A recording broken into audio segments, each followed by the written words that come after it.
En Radio Castilla-La Mancha, El Dragón Invisible, con Jesús Ortega.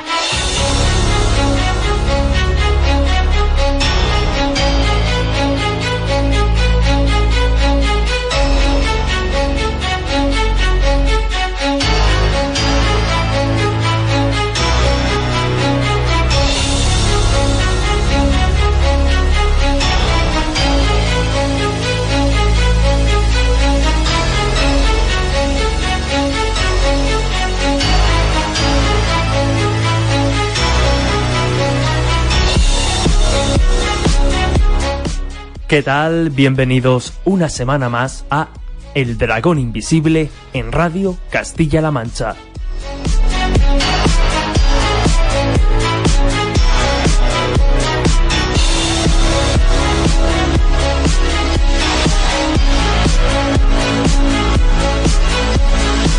Nos enfrentamos al último programa de la temporada y queríamos hacerlo de manera especial. Queríamos hacerlo pues de una manera distinta, una manera diferente, porque evidentemente, como digo, tratándose del último programa tenía que ser uno especial. Han pasado más de 40 programas, más de 40 semanas en las que hemos viajado por la historia, en la que hemos intentado conocer, arrojar luz a algunas de las grandes conspiraciones, en los que nos hemos enfrentado a los más diversos enigmas. Y siempre todo ello intentándolo hacer con la máxima seriedad, con el mayor rigor, sin dogmas, sin prejuicios y siempre con el sano escepticismo, ese que debe primar siempre ante todo, el escepticismo que duda, nunca el que niega, porque al final las herramientas más importantes, las herramientas a las que debemos afanarnos como periodistas, como investigadores, como curiosos en el fondo, son ni más ni menos que las preguntas. Y aunque, como bien recordamos cada programa, no podamos explicarlo todo, lo que desde luego no podemos dejar de hacer es hacernos preguntas. Esa ha sido la máxima de esta aventura del Dragón Invisible durante estos más de 40 programas. Es decir, la máxima de la curiosidad, la máxima de hacer preguntas. Y en el fondo así se define este programa, ¿no? Como un programa para hacerse preguntas de todo tipo. Porque al fin y al cabo esto que denominan misterio, esto que denominan periodismo de misterio, no es sino un amplio abanico en el que caben, pues desde la ciencia más ortodoxa, por decirlo de alguna manera, hasta la historia más desconocida. Y ahí decenas y decenas de preguntas que se agolpan, que aún no tienen respuesta y que son las que nos interesan en El Dragón Invisible. Hemos intentado poner en alza o poner en valor la cultura del misterio, es decir, que a través de los temas que semana a semana hemos abordado, pues es posible adquirir un conocimiento increíble, adquirir una cultura muy curiosa, a veces distinta de la cultura oficial, por decirlo de alguna manera. Y es por eso que esta semana queríamos zanjarlo de una manera especial. Vamos a hablar del concepto ocultura, la cultura de lo oculto. Vamos a de nuevo poner en alza e intentar reivindicar precisamente esa cultura, y lo vamos a hacer sin duda con uno de los que más saben. Nos va a acompañar el periodista, el escritor Javier Sierra, autor de renombradas obras como La Cena Secreta, El Ángel Perdido, El Maestro del Prado, o ensayos como La Ruta Prohibida o En Busca de la Edad de Oro. Desde luego un absoluto conocedor de todo lo que huele a misterio, alguien que pues es también, ¿no?, la viva imagen de abordar el misterio pues con esa seriedad, con ese rigor, con la documentación. Y precisamente de todo eso queremos hablar de la cultura de lo oculto, de cómo investigar o adentrarse o interesarse por el misterio puede ser de verdad una de las mejores decisiones de vuestra vida, porque os hará ampliar horizontes, os hará abrir la mente, no tanto como para que se os caiga el cerebro, pero de verdad adquirir una perspectiva distinta sobre el mundo, sobre la historia, sobre la cultura. Y como digo, de todo ello y mucho más hablamos en la entrevista que hemos preparado para despedir esta temporada del Dragón Invisible. Así que sin más, estáis todos, como siempre, invitados a aprender, a curiosear y a disfrutar de estos minutos de radio.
Bueno, en primer lugar, Javier, es un auténtico lujo, de verdad, y un auténtico placer poder contar contigo en El Dragón Invisible. Así que, de verdad, bienvenido y muchísimas gracias.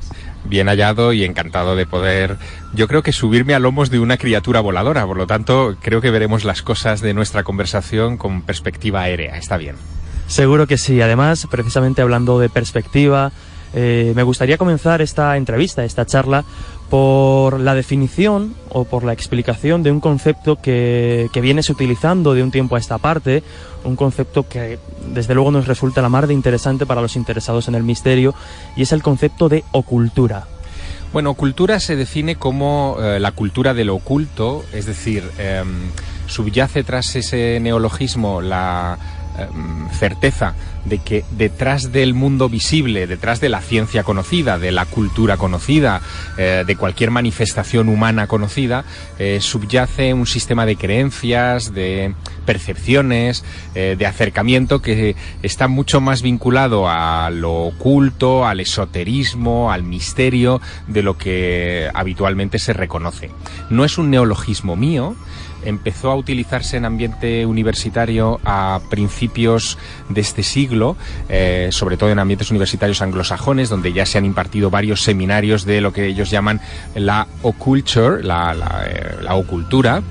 Pero incluso, fíjate, rastreando en los orígenes de este término, me he tropezado con la sorpresa hace poco de que ya a principios de los años 80 en Barcelona se organizaban en torno a un pub donde se hablaba mucho de misterio, que era el pub Abraxas, unas charlas oculturales. Es decir, que de alguna manera esa idea ya estaba en el ambiente, y sobre todo la impresión de que para darle solidez, seriedad, solvencia a los temas de los que os ocupáis en El Dragón Invisible, yo creo que hay que tocarlo siempre desde una perspectiva cultural, porque lo misterioso, lo desconocido, forma parte intrínseca de nuestra manera de entender el mundo.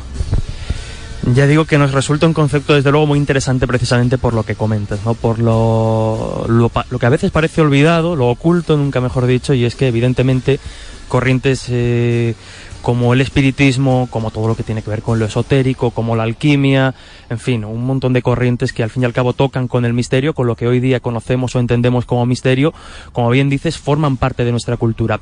¿Cuál podría ser? Porque he leído, he oído en algunas de las entrevistas, por ejemplo, que un libro clásico, un libro conocido seguramente por muchos de los oyentes, como es El Retorno de los Brujos, inaugura o en cierto modo abre esa veda de lo que estamos hablando, del concepto ocultura. El Retorno de los Brujos es un libro que antecede a la Revolución Cultural de mayo del 68 en Francia, y que cuando Louis Pauwels y Jacques Vergier lo lanzan a imprenta, muestra una visión del pasado reciente europeo en la que casi nadie se había detenido de manera pública, más allá de artículos en revistas muy especializadas, ¿no? Y era la impresión de que la gran cicatriz de los años previos a la publicación de este libro, que fue la Segunda Guerra Mundial, tuvo mucho que ver con las creencias ocultistas, tanto de los aliados como de las potencias del eje. No se detenían solo en el asunto de Hitler y su tradición esotérica, que hoy en día es Vox Populi y ha saltado incluso a la cultura de masas, sino que también ponían el acento en, por ejemplo, cómo Sir Winston Churchill estaba muy permeable a este tipo de asuntos, se rodeó de videntes, no se sabe muy bien si para contrarrestar desde el punto de vista propagandístico a los propios videntes y profetas del lado nazi, o porque él realmente creía en ello, pero sí que tenía un cierto respeto por la astrología, sí que se preguntaba, como hemos sabido recientemente, por la vida extraterrestre y la posibilidad de que fuéramos visitados por seres de otros mundos. Es decir, sí que tenía, y esto es algo, en fin, de agradecer incluso en un estadista de la talla de Winston Churchill, sí que tenía una amplitud de miras que abarcaba también lo oculto, no solamente lo exotérico, es decir, lo público, lo notable, ¿no? Recientemente, además, bueno, has abierto también o has inaugurado una serie de libros, una colección, podríamos decir, una biblioteca que precisamente utiliza este término, el término ocultura, y hablas de que se trata o que consideras que los libros que irán apareciendo precisamente bajo ese sello son una aportación necesaria, una aportación bibliográfica necesaria, y que el objetivo de ello es convencer precisamente de lo que estamos hablando, de que detrás de lo misterioso, pues efectivamente existe una cultura que nos ha venido acompañando desde hace siglos y que parece que poco a poco estamos olvidando. Bueno, cuando mis editores del Grupo Planeta me propusieron hace algunos meses que pudiera apadrinar o dirigir una colección de libros de los temas que a mí me interesaban, pensando también en el lector español y en el gran público, yo me fui a esa reunión con varios ejemplares de una colección que tú conoces muy bien, que es la colección Otros Mundos, que publicó a finales de los 60, precisamente a partir del retorno de los brujos, y hasta los años 80, primeros de los 80, la editorial Plaza y Janés. Eran unos libros que los más veteranos seguro que también tienen en la retina y seguro que en sus estanterías, muy bien encuadernados, con una presentación excelente, que fundamentalmente traducían una colección francesa que en ese momento se estaba publicando en el país vecino por Robert Laffont, ¿no? Esa colección tenía un toque muy ocultural, sin utilizar el término ocultura, y partía siempre de una frase que a mí me ha servido casi de lema, de moto, que procede de Paul Éluard, del poeta, el que fue primer novio de Gala, la mujer que después sería la esposa de Salvador Dalí, y que dice que hay otros mundos, pero están en este. Con ese concepto yo me presenté en esa reunión, les hablé del concepto de ocultura, les dije cuál era mi perspectiva sobre una colección de libros. Yo no quería publicar unos libros, digamos, de más, es decir, no quería publicar algo que ya se está publicando, no quería libros reportaje, no quería libros tradicionales, quería algo que fuera un poco, que sirviera un poco de referencia, ¿no? Libros que cuando uno quisiera abordar ciertos aspectos del misterio desde una perspectiva un poco más sólida, pudieran aportar esa solidez al lector, al comunicador o al escritor incluso, ¿no? Y el primer tomo que les propuse, que es el que acaba de publicarse, es un libro de Gary Lachman titulado El ocultismo en la política. Lachman tiene varios libros ya traducidos al español, una biografía de Rudolf Steiner, un libro sobre la conciencia, todos ellos publicados por Atalanta. Y había en su bibliografía, en su catálogo personal, una obra ahí como arrinconada, que era esta del ocultismo en la política, que al echarle un vistazo la verdad es que me gustó mucho, porque examinaba más o menos en el arco de la Revolución Francesa hasta nuestros días la influencia de las ideas esotéricas y el ocultismo en las grandes corrientes políticas contemporáneas. Y llegaba a una conclusión que a mí me parece que es muy pertinente en los tiempos que corren: que no hay ideología política, sea progresista o sea conservadora, que no esté asentada en algún tipo de creencia, de credo, aunque los propios defensores de estas teorías políticas no lo admitan. Es decir, detrás de toda idea política, en realidad podríamos extenderlo a detrás de toda idea humana, hay siempre una creencia.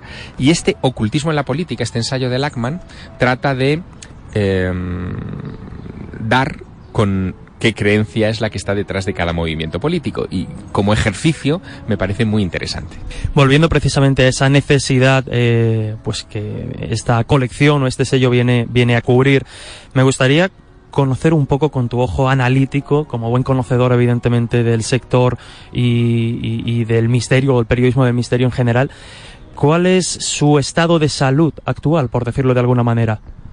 Bueno, si la línea de valoración se vincula al mundo editorial y a los libros que se publican, estamos en un repunte, estamos en una época, todavía no me atrevo a decir que sea una nueva edad de oro, yo creo que estamos lejos todavía, pero sí que es un repunte. Hay una serie de nuevos autores que están irrumpiendo en el panorama editorial, eso siempre es de agradecer, es decir, que hay un relevo, hay una continuidad de los temas, y sobre todo hay editoriales más pequeñas que grandes, también es cierto, que están apostando por publicar libros y por rescatar títulos antiguos, ¿no? Me refiero sobre todo a asuntos que siempre han sido muy troncales en este asunto de lo misterioso, la contracultura, lo desconocido, etcétera, como por ejemplo el asunto OVNI. Yo creo que 2017 se cerrará como el año en el que más obras se han publicado sobre ovnis de la última década, como poco, ¿no? Lo cual es muy sorprendente, porque no viene acompañado de una oleada de ovnis o de apariciones de este tipo de intrusos aéreos, ni tampoco de noticias en la prensa. No viene acompañada de eso. Es un rebrote espontáneo al que yo le estoy siguiendo mucho el crecimiento, ¿no? Porque tengo la sensación de que finalmente redundará en la aparición de más noticias sobre esto en los medios, en que se debata un poco más en programas generalistas. Vamos a ver, pero yo creo que este es el inicio de algo que no sabemos a dónde, como siempre, a dónde nos conducirá. Precisamente sacas el tema OVNI y sé que es una pregunta que te han hecho en algunas ocasiones, pero parece, los que te conocemos o los que estamos en contacto contigo sabemos que le sigues la actualidad OVNI día a día, siguiendo toda la noticia que aparece, pero hay gente que piensa que desde tu salto a la novela parece que el tema OVNI dejó de interesarte o se olvidó, y para nada, ¿no? No, para nada. Y de hecho cualquiera que siga no solo mi literatura, evidentemente, sino mis intervenciones en medios de comunicación, mis declaraciones a periodistas, etcétera, verá que efectivamente el tema me sigue interesando y yo no reniego de él. Es decir, yo creo que yo tropiezo con el tema OVNI en mi infancia. En esa infancia de los 9, 10 años en adelante, el tema me da una cultura que no me da el colegio. Es decir, que yo gracias a mis lecturas sobre ovnis descubrí conceptos de arqueología, de historia del arte, de psicología, de psiquiatría, de ciencia, a los que no hubiera accedido en esa edad tan temprana, y creo que las preguntas fundamentales que se seguían haciendo aquellos autores a los que yo devoraba con esa edad, siguen estando en buena medida vigentes, y creo que son un estímulo intelectual interesante, ¿no? Otra cosa es que no haya escrito sobre el tema OVNI. Es verdad que mi primer libro sí fue sobre ovnis, que es Roswell, secreto de Estado. Es verdad que en otros, como La Ruta Prohibida, siendo de tema histórico, pero hay insertos y alusiones al tema OVNI, pero desde 2007 es verdad que yo no publico nada vinculado a los no identificados. Pero no quiere decir que no lo vaya a hacer. De hecho, escribir sí que escribo sobre ellos, pero de momento va cayendo en un cajón, y ya veremos en qué terminará esto, ¿no? Desde luego, noticia curiosa, ¿no? Está bien saberlo. Y precisamente has hecho también alusión a una idea bastante interesante, y es precisamente lo que comentabas, y también nos retrotrae un poco al concepto de ocultura, cómo el que realmente se interesa en el misterio, el que lee, el que siente curiosidad, al final adquiere una formación y unos conocimientos que por la vía oficial, es decir, el colegio, la educación primaria y demás, no adquiere. Es decir, el misterio, a través del misterio, lo he comentado también con otros compañeros y creo que coincidirás completamente con esto, a través del misterio accedemos a multitud de campos, a multitud de disciplinas, y adquirimos o intentamos adquirir una visión bastante global del conocimiento en general. Pero eso tiene un fundamento filosófico que te traslado a los oyentes del programa, que creo que es muy importante. Mientras que lo ortodoxo, lo oficialista, vamos a llamarlo así, sin despreciar en absoluto, todo lo contrario.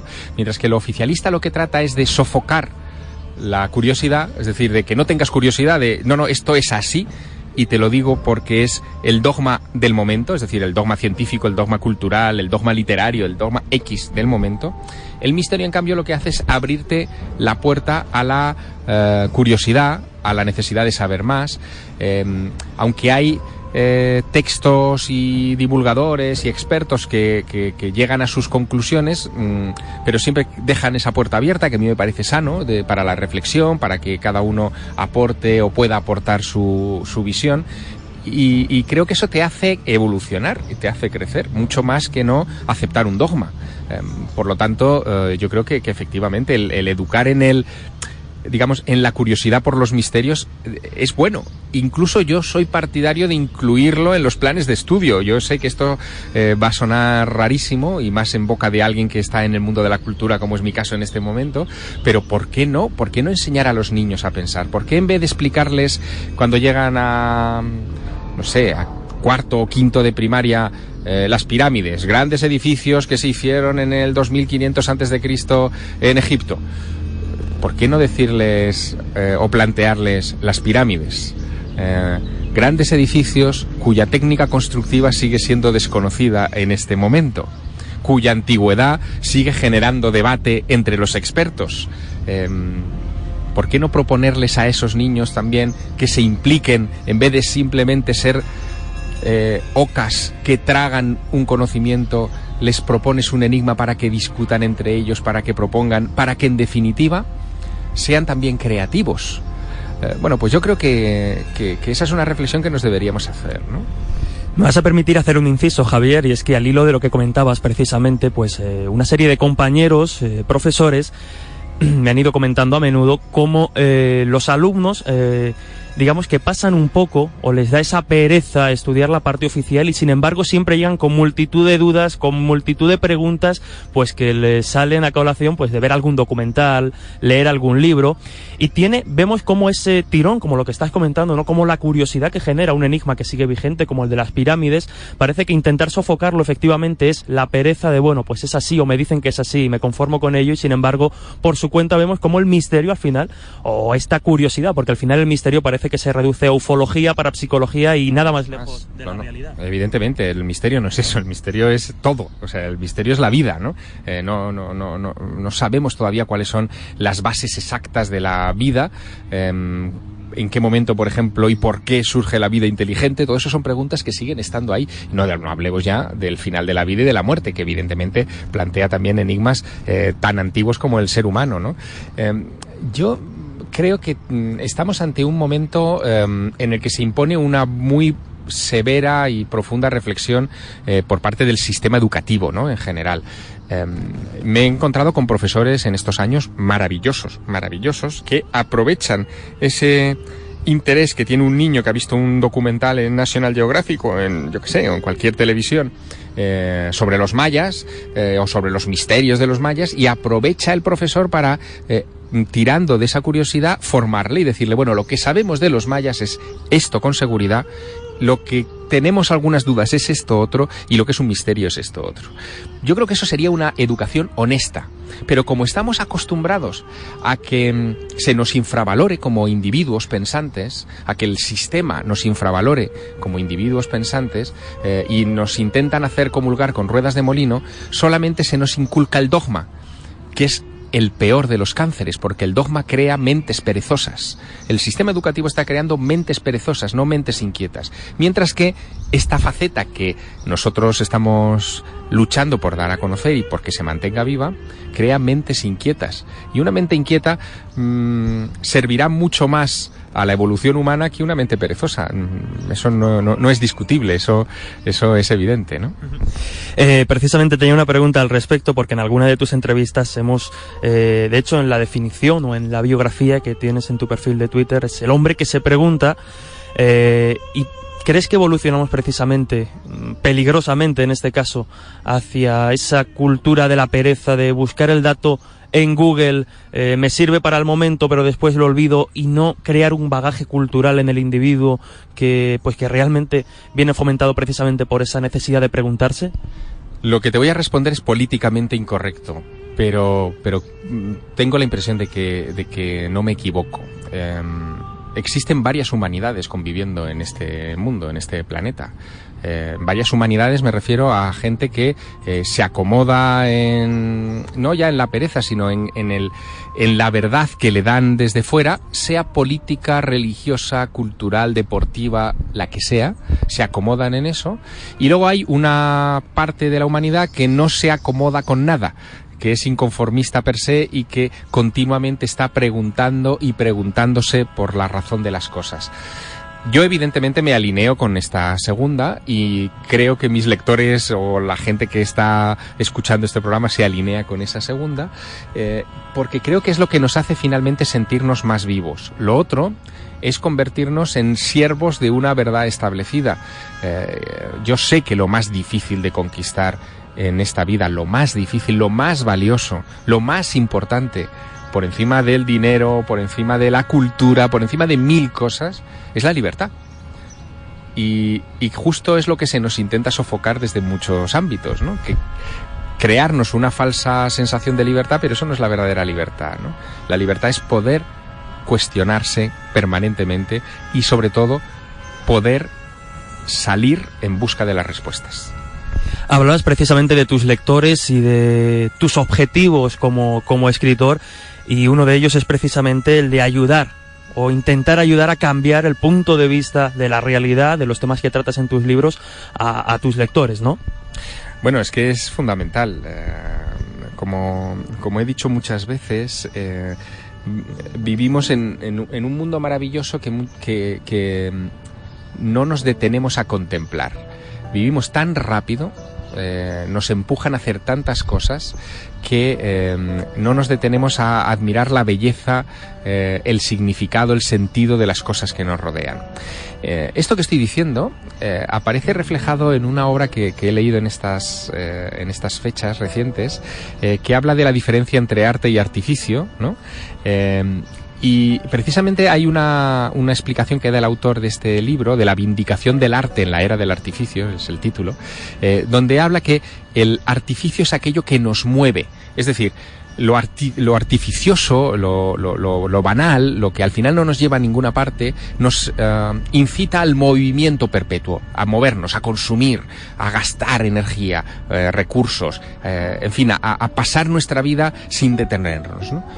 El artificio no incita al movimiento, incita a la conmoción. Es decir, una cosa nos mueve y la otra nos conmueve. Es decir, nos mueve desde dentro. Creo que la definición es fantástica y lo que tenemos que buscar es más conmoción y menos movimiento.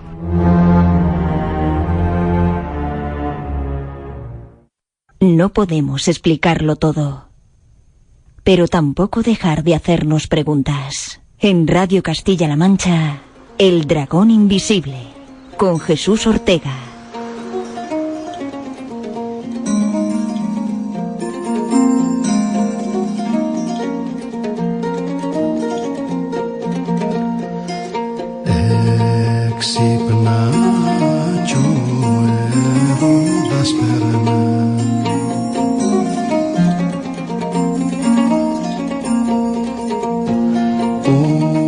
Continuamos en El Dragón Invisible y lo hacemos pues siguiendo donde lo habíamos dejado, con esa entrevista especial que hemos preparado con Javier Sierra para despedir la temporada. Qué mejor invitado que Javier Sierra para poner colofón a una temporada en la que desde luego hemos aprendido, hemos disfrutado y hemos intentado poner en alza lo importante de la cultura del misterio, de lo que se aprende investigando e indagando en el misterio y en los temas que lo componen. Todos ellos y al fin y al cabo unidos por el nexo de la curiosidad. Así que sin más, continuamos escuchando a Javier Sierra.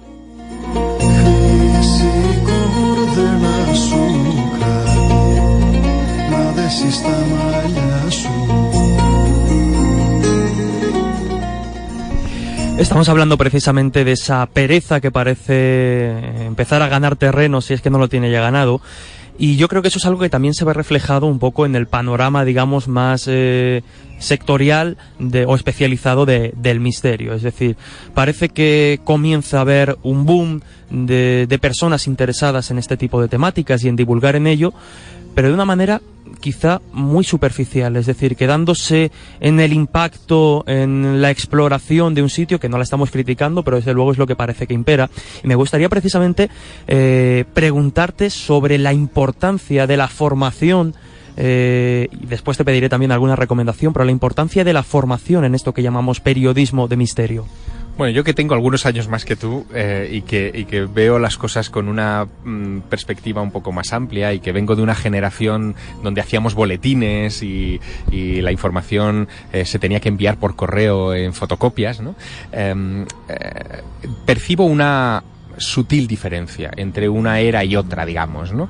En aquellos primeros años míos, ¿no? Los que estábamos interesados en estas cuestiones cometíamos los mismos errores que se cometen hoy, ¿no? Es decir, que hacíamos muchas veces una divulgación pues a partir de lo que venía en las revistas especializadas, lo que veíamos en la gran pantalla, lo que podíamos arañar de documentación y de referentes aquí y allá. Pero la diferencia estaba en que como esa información no era suficiente, no había bastante para saciar nuestro apetito, nos dedicábamos a buscar en nuestro entorno. Y nos convertimos todos en aquella época en investigadores, entre comillas, o en rastreadores, si quieres, de lo local, de lo cercano. Empezábamos a llamar a las puertas de las casas preguntando a ver si alguien había tenido alguna experiencia extraordinaria, si habían visto un ovni, si habían escuchado, no sé, una voz extraña o se había movido un objeto solo dentro de una casa. Todo eso lo hacíamos. Hoy es tal la avalancha que se recibe desde los medios grandes, desde Internet, redes sociales, que ese impulso de buscar en lo local lo que ya sabemos que está en lo universal casi ha desaparecido. Yo echo de menos que ante la avalancha de gente, de nuevas incorporaciones al mundo del misterio de todas partes del mundo, no solamente en España, sino de todas partes del mundo, esos nuevos, digamos, no pongan ese énfasis en lo local, porque se aprende mucho. Cuando tú tomas contacto con el misterio, con lo desconocido, con las preguntas de verdad, en lo inmediato, en lo que tienes cerca, aprendes muchísimo más que cuando lo lees en los libros y llegas a conclusiones que son propias. Pueden estar equivocadas y pueden mutar con el tiempo, pero son propias. No te conviertes en un portavoz de lo que piensan los demás. Creo que eso debería también invitar a una reflexión colectiva, ¿no? Y volver a lo local. A mí una de las cosas que más me gustan, yo no sé si esto lo he dicho alguna vez, pero una de las secciones de mi biblioteca a la que le tengo más aprecio es la sección de los libros de misterios locales. Cuando sale una guía mágica de Cuenca, de Andorra, de Caravaca de la Cruz o de no sé, Jerez de la Frontera, yo esos libros los aprecio muchísimo, porque sí que hay un trabajo que no es un copia y pega de lo que está en las redes o al alcance de cualquiera, sino que ha requerido un esfuerzo singular. Creo que por ahí hay un gran camino que recorrer. Es cierto, porque a veces pensando en los grandes enigmas, en los grandes misterios, olvidamos precisamente, como estás diciendo, acudir a lo local, y hay veces que precisamente en ese pueblecito perdido o hay un testigo con una historia fascinante o hay una leyenda asombrosa que se desconocía, y desde luego eso es importante. Me gustaría también, como estamos hablando mucho de libros, del concepto cultura, pues pedirte, casi hago la pluma porque sé que va a ser complicado, pero pedirte una recomendación de unos cuantos libros que consideres fundamentales que el oyente o el lector especializado o interesado en el misterio deba leer si no lo ha hecho ya. Bueno, te mencionaba antes uno que era La vindicación del arte en la era del artificio. Es un libro raro que no es de misterio, pero que incita a una reflexión que tiene que ver mucho con la visión del mundo, ¿no? Al final todo depende de cómo el mundo depende de cómo lo veas, ¿no? Eso ya lo decían los físicos cuánticos, que es el observador el que le da carácter a lo observado, y es verdad, cada vez estamos más de acuerdo en eso, ¿no? Pero así libros de misterio recientes, hombre, yo siempre recomiendo leer a Graham Hancock, y él ha publicado ahora un libro reciente en la esfera de los libros que invito a buscar, que habla sobre las culturas y las civilizaciones desaparecidas que nos precedieron, y que tiene que ver con su línea de trabajo, en fin, desde hace muchos años, de la búsqueda de las raíces de la civilización.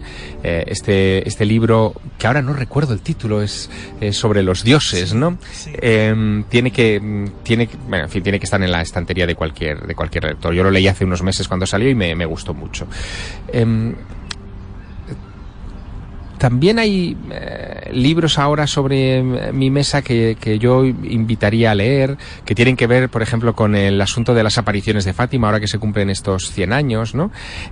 Libros que yo rogaría a los lectores que los leyeran, pero también que los leyeran con prudencia, porque también hay mucha propaganda religiosa enmascarada en todo este asunto. Yo invitaría a la reflexión crítica sobre, por ejemplo, el asunto de los secretos de Fátima, aunque los secretos de Fátima profetizaran supuestamente en 1917 la llegada de la Segunda Guerra Mundial, la caída del comunismo y otras cosas varias. En realidad fueron todos redactados a partir de los años 40, puestos por escrito en los años 40 por Lucía dos Santos, por la vidente, y por lo tanto no son un documento profético, son un documento de propaganda religiosa. Yo esto lo subrayaría mucho. Pero creo que son interesantes porque hay un antes y un después en la vida política portuguesa y en parte también en la vida europea a partir de las apariciones de Fátima del año 17. Y ahí además hubo técnicamente ovnis, es decir, objetos voladores no identificados. Está el milagro del Sol de Fátima, del que celebraremos su centenario en octubre, ¿no? Y que sigue siendo todo un misterio. Eso, desde luego, como recomendación. Y luego, yo siempre recomiendo echarle un vistazo a los clásicos. Hablábamos del Retorno de los Brujos, es un libro que yo volvería a recomendar, ¿no? Pero junto al Retorno de los Brujos, leería también otros libros que a mí me marcaron mucho en su época, que quizá estén superados en ciertas cosas, pero en el espíritu no, como 100.000 kilómetros tras los ovnis de JJ Benítez, por ejemplo, que fue un libro en el que se estimulaba al lector a hacer preguntas, a salir, a buscar a los testigos, a averiguar lo que estaba pasando en nuestros cielos, lo que sigue pasando en otros lugares del mundo y que no sabemos, ¿no? Bueno, pues yo haría ese tipo de recomendaciones. Has hecho además hincapié en algo fundamental que tú evidentemente también pones en práctica de manera muy certera en tus obras, y es saber hacer preguntas. Es que es la base de todo este tránsito por la vida, ¿no? El saber hacer las preguntas adecuadas y saber también discernir si la respuesta que recibes es la correcta o no. Al final, desde que nacemos hasta que morimos nos estamos haciendo preguntas, ¿no? Y estamos haciendo preguntas. Algunos lo convertimos en profesión y nos hacemos periodistas, como tu caso o el mío, ¿no? Pero aunque no lleguemos a ese punto, todos estamos haciendo y haciéndonos preguntas. La cuestión es si las preguntas que hacemos van ganando en alcance o van perdiendo en alcance. Yo creo que hay un momento en la vida, cuando pasamos la infancia, en la que pierden alcance nuestras preguntas, empezamos a conformarnos con lo oficial, con lo establecido, con lo políticamente correcto, con lo cómodo. Y algunos nos resistimos y seguimos haciendo preguntas como si fuéramos niños hasta que morimos, y otros en cambio envejecen a los 13 años y ya se dejan languidecer hasta su último suspiro, ¿no? Bueno, como te decía antes, hay que elegir qué es lo que uno quiere ser en la vida, y si uno quiere seguir haciendo preguntas de alcance o si quiere reducirlas a preguntas domésticas y de lo cotidiano, ¿no? Seguramente muchos oyentes y muchos de tus lectores y seguidores estarán ya mordiéndose las uñas porque hemos hablado de muchos libros, hemos hablado de muchos conceptos, pero aún no te he preguntado por el que será tu próximo libro, y no sé si hay alguna novedad, si podemos adelantar algo de cuándo verá la luz, porque para empezar, si te parece, he leído en alguna entrevista que es un libro que profundiza mucho precisamente en el lugar, por decirlo de alguna manera, o de dónde vienen las ideas y sobre la curiosidad o sobre la creatividad del ser humano. Ya sabes todo lo que puedo decir. Realmente no puedo dar muchas más pistas sobre el tema. Solo decir que llevo 3 años largos trabajando en esta obra, que es, yo creo, va a ser la más filosófica de mis novelas, sin duda, aunque hay acción, hay misterio, hay carreras, en fin, hay lo que tiene que tener una novela de este tipo, pero en realidad el trasfondo es un trasfondo filosófico, creo que de alcance, pero es que no puedo decir más. Estoy en la fase de revisión de la obra está técnicamente terminada, pero mis revisiones son largas porque hay un montón de información encadenada que precisa que se pula y se coloque en el lugar adecuado, y eso me lleva siempre mucho tiempo, ¿no? Pero yo entiendo que el libro va a gustar mucho a los que han leído toda mi obra, pero es una vuelta de tuerca más en mi trayectoria. No he repetido, no me he conformado con terrenos que ya he pisado. Los terrenos que piso en esta nueva novela son todos también muy nuevos. Lo cierto es que también creo recordar que precisamente en la investigación, en la fase de documentación para esta novela, pues has hecho un recorrido desde las musas clásicas hasta incluso el espiritismo, y ahí aparecen personajes pues fascinantes como Víctor Hugo, Valle Inclán, en fin. Sí, hay referencias en la obra a este tipo de autores universales, también la hay a músicos, también la hay a pintores, gentes que en algún momento de su trayectoria admitieron que su inspiración no era algo que nacía dentro de ellos mismos en el espacio limitado de su en fin, de su capacidad craneal, ¿no? Sino que tenían la sensación de ser receptores de algo que venía de fuera. Y esto, cuando te lo encuentras en Brahms, en Víctor Hugo, o en Valle Inclán, en Lord Byron y en tantos otros autores, pues te tiene que obligar efectivamente a una reflexión, ¿no? No es nueva, porque es tan antigua como la propia cultura. Homero empezaba la Ilíada y la Odisea invocando a las musas. Cuéntame, oh musa, decía, ¿no?, al inicio de sus poemas, poniéndose claramente a disposición de recibir información que venía de fuera. Esto ha recibido muchos nombres a lo largo de la historia, nombres vinculados a lo sagrado, pero también vinculados al misterio. Es verdad que hay ciertas actitudes en el espiritismo o en el contactismo que tienen puntos en común con estas cosas, pero bueno, yo he querido explorarlo desde un punto de vista un tanto diferente, del que no puedo hablar todavía. Como no puedes hablar, no te tiraremos mucho de la lengua, pero esto en cierto modo nos reconecta precisamente con el concepto que abordábamos al principio, con el de ocultura, y ver cómo al final conceptos como el espiritismo, como el de musas, pues conceptos no clásicos de la especialización del misterio, nos conectan con grandes personajes como los que hemos mencionado, Víctor Hugo, Valle Inclán, Arthur Conan Doyle, por ejemplo, y precisamente la importancia, ¿no?, de conectar a veces el misterio con la gran cultura, que a veces parece que, y esto también nos retrotrae alguna de las preguntas en la educación, abordamos a Valle Inclán y a lo mejor para el adolescente que le toca estudiarlo en literatura, pues le puede resultar un poco aburrido. Sin embargo, hay conceptos que desde luego son muy interesantes, ¿no?, y es la importancia de conectar el misterio con la gran cultura. Pero esto es defecto de fábrica, en este caso, de la visión española, ¿no? Con respecto a Valle Inclán, por ejemplo, se pondera, se valora mucho su trabajo en el teatro, que fue fantástico y maravilloso, no cabe duda, su creación del esperpento y su redacción de Luces de Bohemia, y en cambio se dejan fuera obras que él consideraba que eran las importantes, en las que le puso su alma, y sin embargo la crítica literaria decidió arrinconar, ¿no? Y estoy hablando, por ejemplo, de La lámpara maravillosa, que es una especie de manual del quietismo, que tiene que ver mucho con esta filosofía que hablábamos antes, de la conmoción o el movimiento, ¿no? Valle apostaba claramente por quedarse vigilante, viendo lo que hay alrededor y dejar que te conmocionara, que te tocara por dentro para comprender la naturaleza verdadera de las cosas, ¿no? La naturaleza, yo te diría que cuántica, si le ponemos un adjetivo moderno, o energética de las cosas. Eso está en ese texto de 1916 de Ramón María del Valle Inclán, y nunca nos lo enseñaron en el instituto, ¿no? La cuestión es ¿por qué? ¿Por qué el sistema educativo está empeñado en que nos fijemos en la miseria española y no en la trascendencia española? ¿Por qué? ¿Por qué nos inundan con textos costumbristas que nos bajan de nuestras capacidades, y los que nos elevan los arrinconan, los esconden o los destruyen o no los reeditan, que es casi lo mismo? Ahí te dejo la pregunta. Pregunta desde luego necesaria, ¿no?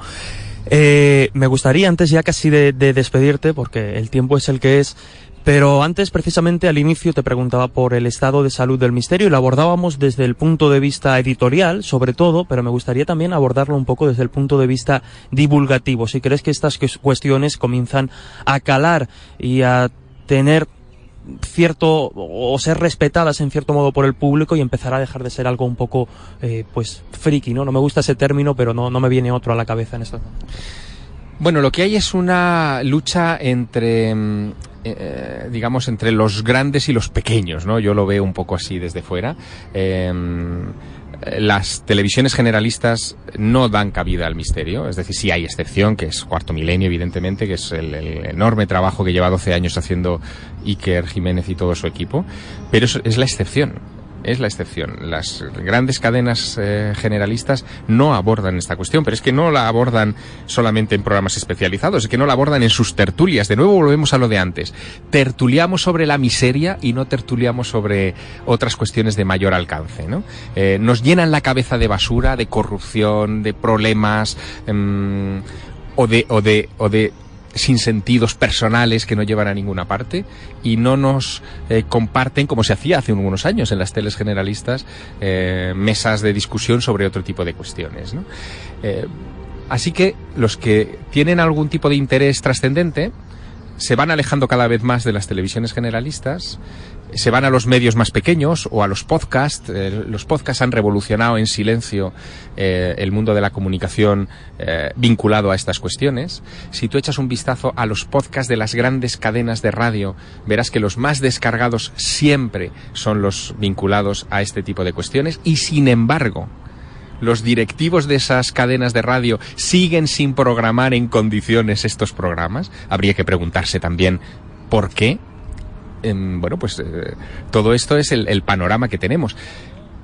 Hay una esperanza en el sentido de que al final lo que está demostrando la nueva tecnología es que lo local ha dejado de existir en el sentido de la frontera, ¿no? Es decir, lo local no muere en lo local. Lo local se puede convertir en universal. Eso lo están consiguiendo las redes y lo están consiguiendo los podcasts y los youtubers y, en fin, todo este nuevo panorama. Y lo único en lo que convendría insistir es que es mucho más importante la calidad que la cantidad. Y tengo yo la sensación de que nos estamos dejando llevar más por la cantidad, por poner un vídeo todas las semanas a toda costa y, si es posible, 2 veces a la semana, que por hacerlo bien. Es un error de provincianismo temporal, porque eso queda. Y si tú tienes 20 videoblogs que son exquisitos, esos 20 videoblogs serán vistos durante muchísimo tiempo. Pero si tienes 2000 que son malísimos, nunca vas a dar el salto. Me resulta, Javier, de verdad esta reflexión final sobre los nuevos medios muy, muy interesante, conocer también tu visión. Sin más, Javier, de verdad, solo agradecerte el tiempo que nos has dedicado. Sabemos que tienes una agenda increíblemente apretada y de verdad que nos hayas dedicado estos minutos para el Dragón Invisible es de agradecer, y para nosotros es un auténtico lujo. Así que muchísimas gracias y espero que no sea la última vez que podamos contar contigo en estos micrófonos. Sin duda no lo será. Muchísimas gracias. Hasta pronto.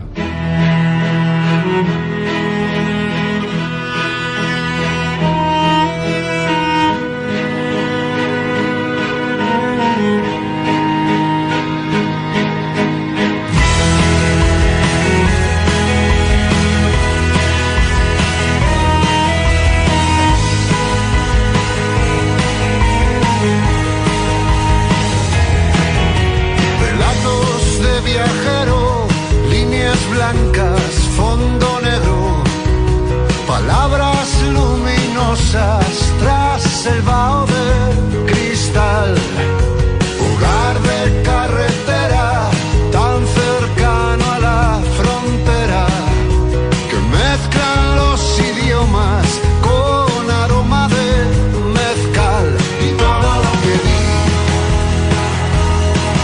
fue solo una imagen fugaz. Y llegamos al final, una semana más. Cerramos una temporada que de verdad para nosotros parece que empezó ayer. Hemos recorrido semana a semana mundos desconocidos, historias olvidadas, asuntos que francamente hemos creído apasionantes, y nuestro único deseo en estos últimos minutos de aventura es que vosotros los hayáis disfrutado, que os hayan resultado interesantes. Hemos viajado desde los secretos más ocultos de la historia hasta los interrogantes más desconocidos de nuestra mente. Hemos explorado episodios increíbles y viajado a los enigmas más intrigantes. Os doy mi palabra de que siempre, de verdad, lo hemos intentado hacer desde el más sano escepticismo, con rigor, con seriedad.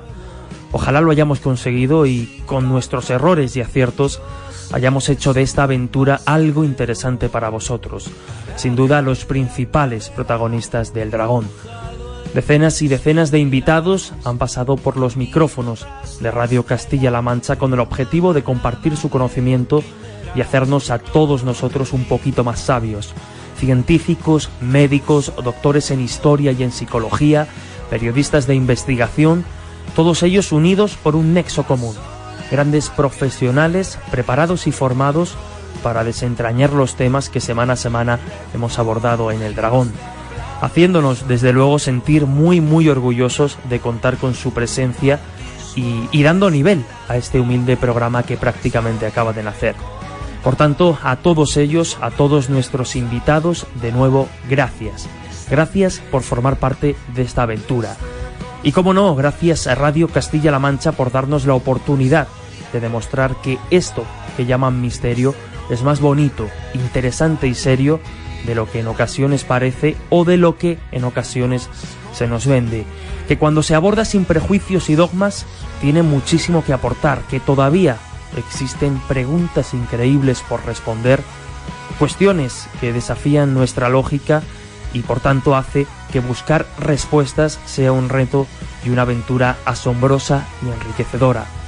En el fondo, por tanto, gracias a Radio Castilla-La Mancha por permitirnos vivir el misterio de forma diferente. El Dragón reposa ahora para, en breve, poner rumbo a nuevos destinos, a lugares desconocidos y a preguntas que aún aguardan ser respondidas. Gracias a todos los dragonautas que nos habéis acompañado semana a semana, siendo todos uno más de este equipo, colaborando con vuestra curiosidad, con vuestra ilusión y con vuestras aportaciones. Sin duda, sin vuestro apoyo, no habríamos logrado ser uno de los programas más descargados y seguidos de esta emisora. Nos despedimos, por tanto, felices y con ganas de regresar pronto a Lomos del Dragón. No perdáis el sentido de la maravilla ni la capacidad crítica, ambos elementos fundamentales que desde aquí hemos intentado fomentar. Ojalá lo hayamos conseguido. Recordad, no podemos explicarlo todo, pero tampoco dejar de hacernos preguntas. Un fuerte abrazo y gracias, muchas gracias.